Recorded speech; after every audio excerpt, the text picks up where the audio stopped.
Live in relationship क्या भारतीय संस्कृति के खिलाफ है? क्या अदालतें लिव इन को स्वीकार करती हैं या नकारती हैं? इलाहाबाद हाईकोर्ट ने हाल ही में एक जमानत पर सुनवाई करते हुए न सिर्फ आरोपी को राहत दी, बल्कि ये भी कहा कि लिव इन रिलेशनशिप भारतीय मध्यम वर्गीय परिवार के मूल्यों के खिलाफ है। साथियों, आइए समझते हैं कि इस मामले की पूरी कानूनी और सामाजिक तस्वीर क्या है। इलाहाबाद हाईकोर्ट ने क्या कहा? साथियों, भारत में लिव इन रिलेशनशिप को कानूनी मान्यता दी गई है, खासकर तब जब दोनों वयस्क हों और आपसी सहमति से साथ रह रहे हों। सुप्रीम कोर्ट ने कई मामलों में कहा है कि ये संविधान के अनुच्छेद 21, जो कि हमें व्यक्तिगत स्वतंत्रता का अधिकार देती है, उसके अंतर्गत आता है। हालांकि सामाजिक स्तर पर खासकर भारतीय मध्यम वर्गीय वर्ग समाज में लिव इन रिलेशनशिप को अभी स्वीकार नहीं किया है। ऐसे में जब इस तरह के संबंधों में विवाद या शोषण की शिकायतें आती हैं तो कोर्ट को भी सांस्कृतिक और कानूनी संतुलन को साधना पड़ता है।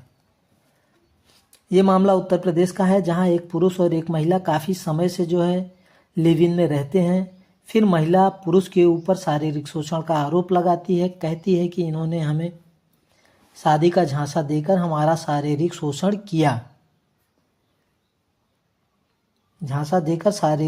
किया, और बाद में फिर शादी करने से इनकार कर दिया। आरोपी का कहना था कि दोनों ही वयस्क हैं और आपसी सहमति के साथ लिव इन में रह रहे थे और आपसी सहमति से ही संबंध बना।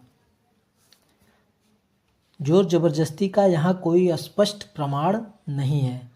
जस्टिस सिद्धार्थ शुक्ला की सिंगल बेंच ने आरोपी को जमानत दे दी और साथ में ये भी कहा कि लिव इन रिलेशनशिप भारतीय मध्यम वर्गीय परिवार के खिलाफ है और इसमें रहने वाले अक्सर ऐसे कंडीशन में फंस जाते हैं जहां उन्हें सामाजिक और कानूनी जटिलताओं का सामना करना पड़ता है।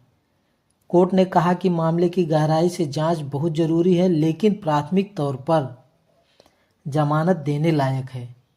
परिस्थितियां ऐसी बन रही हैं कि अभियुक्त को जमानत पर रिहा किया जाए। इस मामले में कोर्ट ने एक बार फिर दिखाया कि जमानत का फैसला आरोप की गंभीरता के साथ साथ प्राइमरी इफेक्ट के आधार पर लिया जाना चाहिए।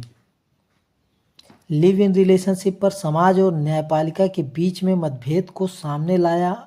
यहाँ कोर्ट ने यह भी स्वीकार नहीं किया कि लिव इन रिलेशनशिप अवैध है।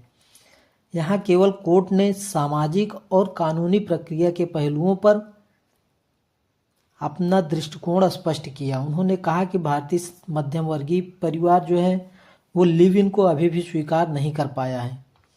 इस वजह से लिव इन और कानून के बीच एक सामंजस्य स्थापित हो, जिससे कि विवाद की स्थिति ना आए। लेकिन कोर्ट ने अपने जजमेंट में कहीं ये नहीं कहा कि लिव इन रिलेशनशिप अवैध है, क्योंकि सुप्रीम कोर्ट की गाइडलाइन है। सुप्रीम कोर्ट ने लिव इन को वैध घोषित किया है। तो ये था जजमेंट दोस्तों। आशा है आपको वीडियो अच्छा लगा होगा। चैनल को सब्सक्राइब कर लें। धन्यवाद।